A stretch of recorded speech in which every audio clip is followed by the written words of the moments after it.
going on, you guys? Cybex here. So today we're going to be talking about a topic on what sells a fighting game. Now, I really wanted to touch up on this topic because there's so many FGC players that have been going through it, especially for what's going on in 2XKO. So I want to read this article and it gives you like key points on what sells a fighting game. But I don't want to go through that until I read it with you guys, and then I'm going to give you guys my perspective on it. So it says here, selling a successful fighting game requires a mix of high quality netcode, engaging characters, a balance of accessibility for newcomers with depth, and also old school players. So basically, for what it says here, it says you need really good netcode. That I could agree with, but at the same time, not really, because you're still going to find a lot of players that play really terrible netcode in fighting games. Just look at Super Smash Bros. For example. The reason people play on terrible netcode with Super Smash Bros. Is because it has really beloved characters as well. Same with MK9, dude. Mortal Kombat 9 had really terrible netcode, and I still managed to play online just because it sort of reminded me of Mortal Kombat Trilogy in terms of the roster. The roster does it for everyone. It doesn't matter if the netcode is terrible and stuff, but right now I think every game mostly requires netcode now, like high quality netcode. Back then we used to not have that. Rollback netcode wasn't even a thing back then. And it says key drivers include strong marketing, cross-player functionality, robust modern ranking systems, and consistent long-term support with new content. And then now we're going to go through key elements that sells a fighting game. So these are going to be the key elements to it. So this is performing and networking. Good netcode are crucial for online play. So we already talked about that. Yes, that's a bonus, but at the same time it depends on what kind of fighting game it is. So like Mortal Kombat, it's an exception. Same with Super Smash Bros. But if it's other fighting games, it needs to have really good netcode. It does. Accessibility versus depth. Game needs to be easy to pick up but hard to master. Now this, I could probably put this as an example for Smash Brothers to me, for example. I think Smash Brothers is like a really easy game to pick up. Similar to 2XKO. I think 2XKO is a really easy game, but once you start, like, if you really want to master it, the barrier for 2XKO is really high in terms of combo routes and stuff. And then it says features. Crossplay functionality, robust ranking systems are standard expectations. That I do agree with. Content and longevity. So this is the thing that mostly caught my eye when I was looking through this. It says content. Regular, engaging, and diverse content includes single player modes, daily challenges, and a wide, interesting character roster. Now this is mostly like my idea of what keeps a fighting game selling is interesting character roster, and it helps maintain a long-term player base. So basically, like, for content, for me, for example, is what sells a fighting game, at least in my terms, is you at least need to have the roster to 20 to 25 characters total for like the starting roster, or even close to 30. But it has to have interesting characters as well. The characters have to look super duper cool in order to sell a fighting game. For example, take 2XKO. I think 2XKO could have been a really good game and stuff, and it still is. I still think 2XKO is heading in the right direction. It just needs more characters. That's what I said. It just needs more characters, especially because you're taking it from like a big IP from League of Legends, and it's to help maintain long-term player base. So this one is mostly content. Like, in order to maintain like the player base for your fighting game, is you need to have more content for the fighting game, because if you just don't really release any content, or you take a long time, those player base are gonna lose interest like in your fighting game. So basically you need to put out content like that fast. Just like, for example, take Marvel Rivals always takes like a month of content, and then they move on to like the next season and stuff. So they take 1 to 2 months, and then they move on to like a different season. So I think this is what every fighting game should do also. It's a monetization.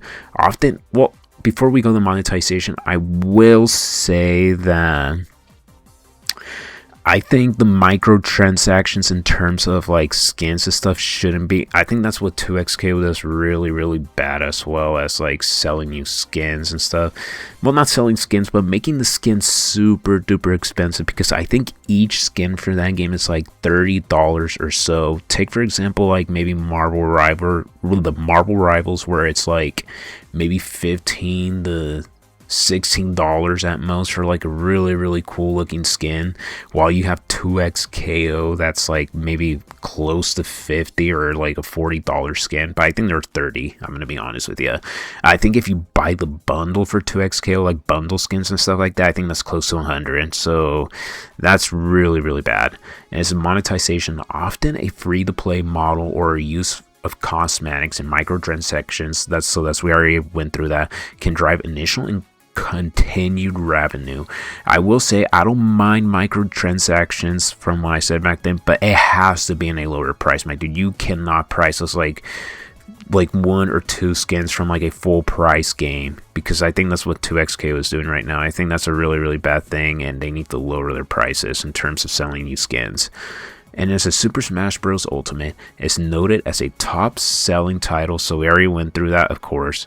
Street Fighter 6 and Tekken 8 are currently high-performing, as noted.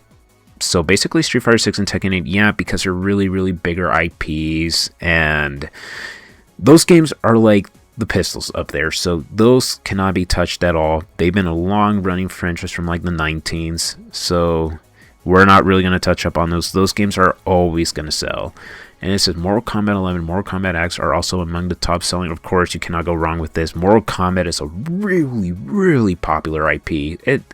In terms of, you would ask me like what's more casual, is like Street Fighter, Tekken, or Mortal Kombat more casual? I say that the most casual player base that would probably lean into, like in terms of casual, that knows nothing about fighting games, they would probably tell you Mortal Kombat. Most casuals would probably tell you they would play Mortal Kombat, just because of how engaging the fatalities, the stage fatalities, brutalities, animalities, babalities, everything, man.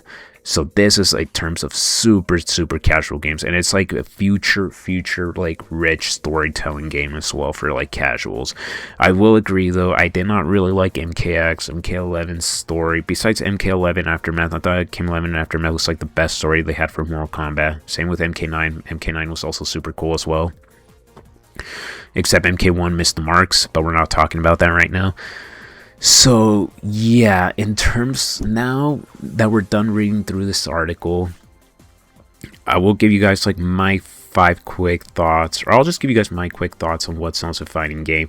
If you're starting a fighting game from scratch, make it a 20 to 25 character for the launching roster, and maybe every 3 to 4 months release like content for the game. It needs to have a lot of single player mode. It really, really does, because most casuals mostly look for the single player stuff and they don't really go online. Take Smash. I'm using so much Super Smash Bros. Ultimate as an example, because I think that game is like a future rich like fighting game in terms of single player mode. Same with online. It's easy to get into. It's just a little hard to master, at least for me, for example, because I'm not really like a platformer kind of guy. But yeah, but in terms of what sells a fighting game, take Smash Bros. For example, that started with like a 70 roster, and I think right now there's close to 90 or 80 characters when it ended.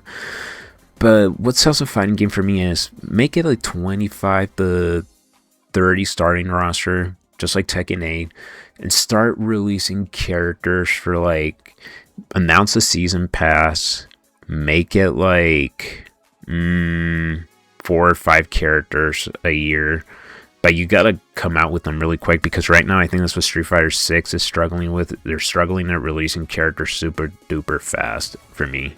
And Tekken 8 is I think Tekken 8 is doing well, even though I don't know much about it because I'm not really a Tekken player.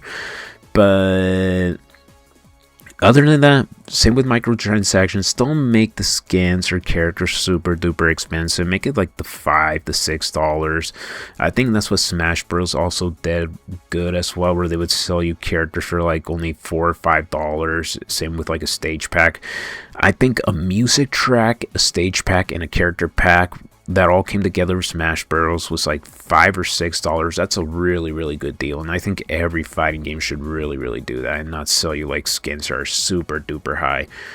But yeah, in terms of what I'm trying to get for is just have more characters in the roster, have more content. Don't make the skins super duper expensive. Keep selling like DLC story modes or stuff like that. Like, just have a lot of single player content so that the casuals can enjoy the fighting game as well. I think that's what really, really does it for me. Netcode is also included. I think netcode is mostly really, really high required right now, but back then it really, really wasn't, because back then it didn't really exist.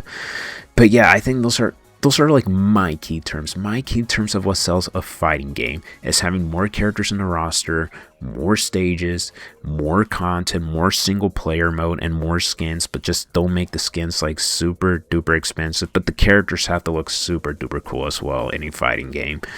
But yeah, that's going to be it for me, you guys. This is going to be my topic on what sells in fighting game. And those are like my 5 keyframes of what I gave you for like what sells a fighting game. But anyways, you guys, thank you so much for watching. And peace!